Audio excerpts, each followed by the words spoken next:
This happened back in the summer of 2003 when I was 10 years old. Me parents worked a lot, and me older sister was away at camp, so I spent most of me days alone in our quiet house in suburban Ohio.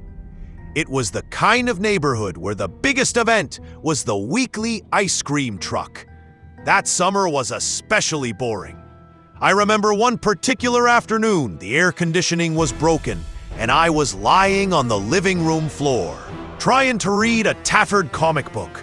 I was completely alone, perfectly safe, and incredibly bored.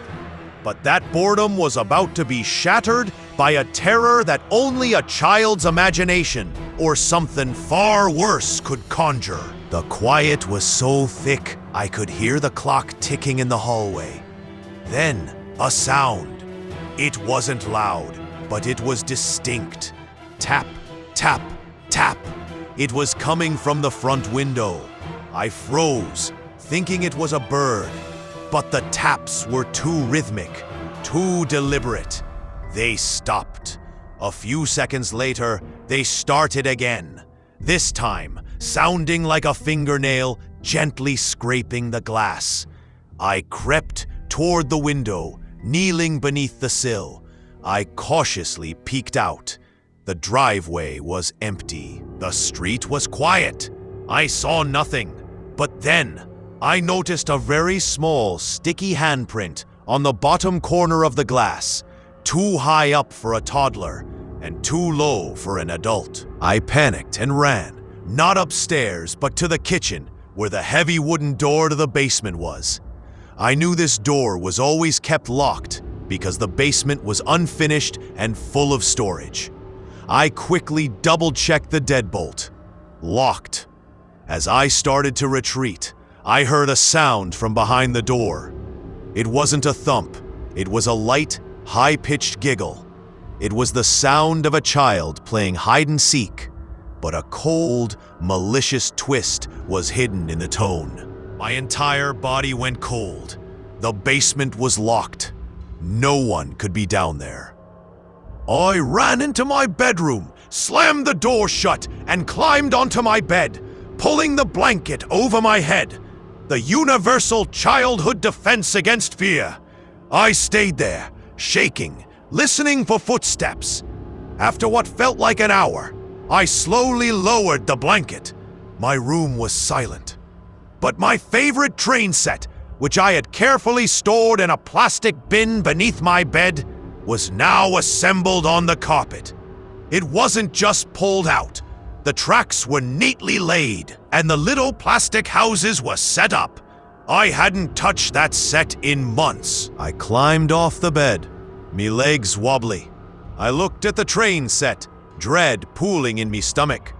The air in the room now smelled faintly of old wax crayons, a smell I hadn't associated with me room since kindergarten. I looked over at me desk, where a small piece of printer paper was pinned under a lamp. On it was a crude drawing, done in red crayon. It was a picture of a stick figure of me, asleep in me bed, and in the bottom corner, a tall, thin stick figure was drawn, standing silently beside the bed. I needed to wash the clammy sweat off my face. I stumbled into the attached bathroom and splashed cold water on myself. I looked up at the mirror. My reflection was pale and terrified. And then I saw it. On the back wall of the shower stall, written in fresh condensation, was a single handwritten word, play. My stomach twisted. The condensation could only have come from a recent hot shower, but I hadn't taken one. Someone had been in my room, in my bathroom, minutes before I walked in. I knew I had to get out of the house. I ran back to the bedroom door, planning to use the hall and run out the back. But as I grabbed the doorknob, I noticed the thin, brass latch on the inside of the door. The one I had pushed shut for security was now missing. Not broken, but cleanly unscrewed. All 4 tiny screws were lying neatly stacked on the carpet beneath the door. The intruder had disabled my lock from the inside and was now playing with me. I scrambled back onto the bed.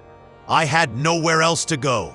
I looked down, searching for any sign of movement. And then I remembered. The train set was gone from the floor. But as I looked under the bed, where the storage bin used to be, I saw two things. The empty plastic bin, and right next to it, partially obscured by the bed skirt, was a pair of small, muddy shoes standing perfectly still. They were facing toward the door. They weren't mine. I slowly raised my head, me eyes fixed on the empty space where the floor meets the bed. I heard a muffled creak from the closet. I turned me head. The closet door was slightly ajar. I stared at the gap. After a minute of agonizing silence, a small, dark object rolled out of the gap and landed silently on the carpet. It was a single glassy marbles. But as it stopped rolling, I saw a reflection in the marble surface.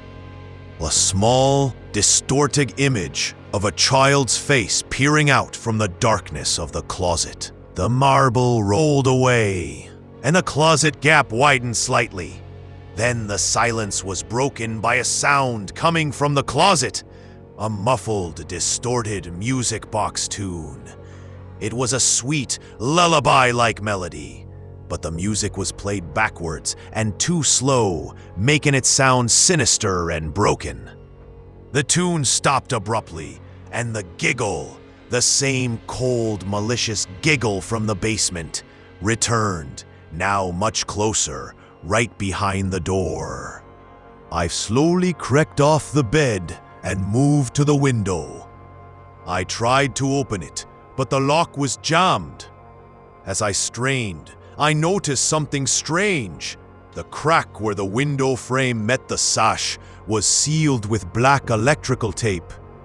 It wasn't old, it was fresh, applied recently, completely sealing the window shut from the outside. The intruder hadn't just gotten in. They had systematically sealed all my exits, trapping me in the single room. Arr! My blood ran cold. The muffled music box tune started again, louder this time. I looked back at the main bedroom door. It was still shut, but the floorboards right outside the door, visible in the gap beneath the door, bent downward slightly, as if a heavy weight was now standing on the exact spot. The wood groaned under the pressure. Then a single deliberate sound, the soft, wet sound of a small, muddy shoe taking one slow step toward the door. I screamed and backed up against the wall. The sound of the music box stopped. The weight outside the door vanished. Silence. I looked over at the desk where the first drawing was. I hadn't moved the piece of paper, but there was a second drawing now, drawn with a black marker on top of the red crayon drawing. It was the same two stick figures, but this time, the tall, thin figure had a huge, exaggerated smile and was drawn holding a knife right next to the sleeping figure's head. It was a direct threat. I ran to the closet again, pushing myself into the corner. I had nowhere else to go. I squeezed the eyes shut. I heard the giggle one last time, right next to me ear, but it was distorted, metallic, and seemed to come from the very structure of the house. I opened me eyes. The main bedroom door was still closed, but the small peephole. I screamed until me parents came home hours later. The police found the house locked, the basement locked, and the windows sealed with tape. They found nothing. Today I'm an adult, but I never go into a room alone without checking the closet. I know the intruder wasn't a child. It was something that used the rules of a child's game to hunt me. And sometimes, when I'm alone in a quiet room, I still hear the faint, high-pitched, metallic giggle, reminding me that the Playmate is still out there, waiting for me to forget the rules.